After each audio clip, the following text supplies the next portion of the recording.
Individual कोई भी नहीं होता। जहां पे इंसान एक छत के नीचे इकट्ठे रह रहा होता है वही खानदान कहलाता है, इसी को माशरत कहते हैं। अच्छा बस बस, ये जो ना तकरीर मेरे सामने करने की जरूरत नहीं है। ये लेक्चर देने के लिए तुम्हारी माँ काफी है। 1 घंटे उसके साथ बैठ जाऊंगी, वो लेक्चर देती रहेगी, मकान बंद करके सुनती रहूंगी। मैं तो समझी थी कि तुम मेरे साथ हो। और साथ रहना और किसे कहते हैं? आप ही के साथ तो हूं मैं, और क्या करूं मैं। लेकिन आपने पिछले कुछ अरसे से कुछ इस किस्म के कदम उठाए हैं कि मैं तो डर गया हूं ये खानदान कहीं टूट ही ना जाए। हाँ, ये खानदान नहीं टूटता। एक से बढ़ के एक ढीठ है इस खानदान में। ये तो भूल जाओगे खानदान टूटता है। अब दफा करो इस बात को। मुझे ये बताओ कि हानिया और नबील की शादी है, चंद दिन रह गए, उसकी तैयारियां तो हो नहीं रही हैं। अब ये बारबेक्यू पार्टी कहां से आ गई? मैं क्या बात कर रहा हूं और आप यार। भागे भागे, बस जब कोई जवाब नहीं होता ना तो भाग जाते हो दुम दबा के। बुढ़िया तुझे तो अल्लाह पूछेगा, मरती भी नहीं है। देखो, नबील और हानिया बचपन के साथी हैं। स्कूल, कॉलेज, दोस्ती, लड़ाई, खेलना कूदना, ये सब हमने देखा है। अरे भजिया कुछ और बोलिए, ये सब मैं भी जानती हूँ, पॉइंट पे आइए।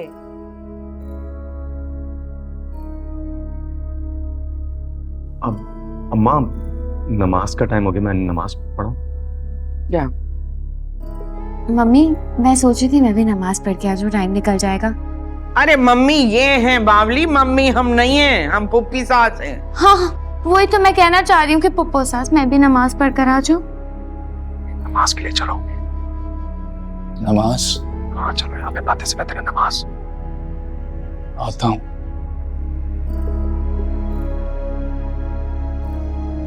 जब आ गया से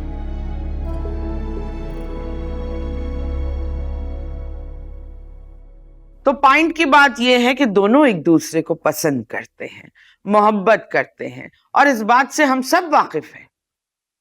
लेकिन जैसे ही शादी की तारीख मुकर्रर की, दोनों को चूप लग गई। क्या ऐसा नहीं है? चूप? देखो, तुम भी बड़ी हो और हम भी बड़े हैं। हम दोनों को मिलके इन दोनों को इस उलझन से निकालना चाहिए, ये फरीजा है हमारा। इसीलिए हमने अपने घर में कल बारबेक्यू पार्टी रखी हुई है, ताकि दोनों खानदान मिले, आपस में मिल बैठ के हल्ला गुल्ला करें, हंसी मजाक करें, और ये दोनों भी करीब आए, इनकी गलतफहमियां भी दूर हों। देखो, माहौल बदलता है तो मिजाज भी बदलते हैं, रिश्ते भी बदल जाते हैं। बस यही तुम्हारा बहुत बड़ा ड्रॉबैक है कि तुम बहुत नेगेटिव सोचती हो, जबकि हम कह कह के थक गए बी पॉजिटिव, मगर तुम हो कि नहीं। रास्ते में से तुम लोगों के लिए कुछ फल फ्रूट और मिठाइयां ली थी, गाड़ी की डिग्गी में रखी हैं, जाओ किसी से कहो कि निकलवा दे।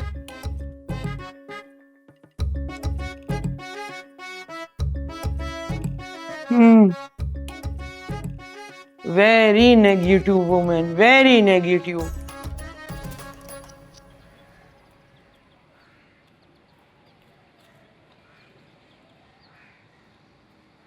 सुनो गौर से, आज हमने तुम्हारे ससुराल वालों को बारबेक्यू पे बुलाया है, और बारबेक्यू बनाओगे तुम चारों भाई, हमारी एक बहू भी उसमें हाथ नहीं लगाएगी।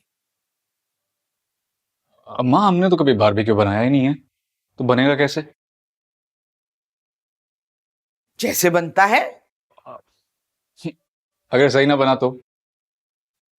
हाँ, तो रात को खाना नहीं मिलेगा। माशाल्लाह से हमारी तीनों बहुओं के हाथ में बेइंतहा जायका है, उनसे कुछ नहीं सीखा तुम लोगों ने? वैसे तो घर में माँ के खिलाफ महाज बनाने के नित नए तरीके सीखे जाते हैं, खाना बनाना नहीं सीखा। अम्मा आप जैसे चाहेंगे ना वैसे ही होगा, आप बिल्कुल फिक्र नहीं करें। और अगर ये बात है तो फिर आज ऐसा बारबेक्यू बनेगा कि अम्मा आप भी याद करेंगे। सिफलन कहाँ है? वो चाश्त की नमाज पढ़ी है, बुलाऊं? रहने दो, चाश्त की नमाज पढ़ी, कोई वजीफा पढ़ रही होगी बैठ। अरे रात को कल हमने खुद देखा अपनी आंखों से, इतनी छोटी सी किताब लिए हाथ में बैठी थी जिसका कवर काले रंग का था और यूं दीदे फाड़ फाड़ के उसमें देख रही थी, और उस कवर के ऊपर एक उल्लू के बच्चे की तस्वीर जिसके सर पे सींग भी थे। ज़ेबुन्निसा और डॉटर्स तो सिर्फ जड़ने में नंबर 1 है भाई। और अब जो कहा है वो फॉलो करो। देखो, इंतजाम अच्छा और सिंपल होना चाहिए। और सुनो, जो कुछ भी बचेगा खबरदार तुम लोगों ने अपनी सास को पैक करके दिया, हम दूसरे दिन बल वाले पराठे से खाएंगे, समझे? जी। ठीक है, अब चलो काम पे लगो। अच्छा सुनो, अदील कहाँ है? वो मुमानी जान ने भैंस की उजड़ी लेने के लिए भेजा था, कह रही थी बहुत दिन हो गए खाए नहीं, तो वो लेने गया है। बताओ, भैंस की उजड़ी मंगाने की क्या जरूरत थी? तुम देखना, तुम लोग मुंह और ओजड़ी बिल्कुल एकदम फूली और उस ओजड़ी के नीचे दो टांगे।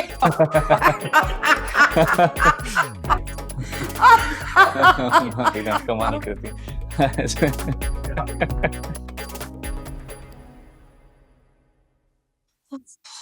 थक गई हूँ यार, एक कॉफी बनवा के ले आओ। रख दो, हर वक्त सर पे सवार क्यों रहते हो? पागल पागल तो नहीं हो तुम लोग? सीन पे सीन, हम भी इंसान हैं। मैम 5 बज रहे हैं, अभी तक सिर्फ एक ही सीन हुआ है। तो तुम कहना क्या चाहते हो? ये मेरी वजह से हो रहा है? सॉरी मैम, आपकी वजह से तो नहीं, लेकिन आपका कॉल टाइम 11 बजे का था और आप गाड़ी में 1 बजे बैठी हैं। मेरी मर्जी, मैं जितने बजे भी गाड़ी में बैठूं। तुम होते कौन हो मुझसे ये बकवास करने वाले? आइंदा से मुझसे इस लहजे में बात की ना तो इस सेट पे या तुम रहोगे या फिर मैं। अरबाज, अरबाज! Yes ma'am. ये कैसे लोग रखे हुए हैं? आइंदा से ये लड़का मुझे मेकअप रूम में नजर नहीं आना चाहिए। तमीज नहीं है बात करने की।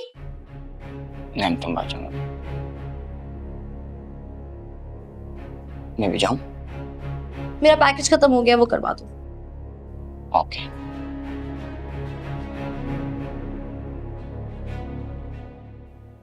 यहाँ खड़े मेरी शक्ल क्या देख रहे हो? जाओ। वो पैसे ऑफिस से लेकर आते हो ना? मैम वो तो शूट एक्सपेंस होता है। हाँ तो उसी में से करवा दो। मैम कैसे? किसी प्रॉप के हेड में डाल देना, क्या पता चलता है। नहीं मैम, ऐसे नहीं हो सकता, बजट शूट। दफा हो जाओ यहाँ से, अपनी शक्ल गुम कर दो। कोई काम के नहीं हो तुम लोग। सीन करा लो, सीन करा लो। मैडम सीन के लिए आ जाए, 5 मिनट बैठे हुए ना तकलीफ हो जाती है इन लोगों को। अलीजे मैम, ये मैं क्या सुन रहा हूँ, आप शूट छोड़कर जा रही हैं? सब खैरियत तो है? जी, मैं मुसलसल काम कर करके थक गई हूँ, थोड़ा सा आराम चाहती हूँ जिंदगी में। अच्छा मैम, आपको याद है ना रात को ब्रांड की शूट पर भी जाना है? लेट्स सी, मुझे रात को एक डिनर के लिए जाना है, अगर जल्दी फ्री हो गई तो चले जाएंगे। तुम सुनो, ये एडी पागल का बच्चा मेरा दिमाग खा गया। जाकर देखो कंटिन्यूटी के ड्रेसेस। जी मैं देखता हूँ। सर पे आके खड़े हो जाते हैं, चीजें तैयार नहीं होती हैं, ड्रेसेस तैयार नहीं होते हैं, बस मुझे तैयार करवाने का शौक है।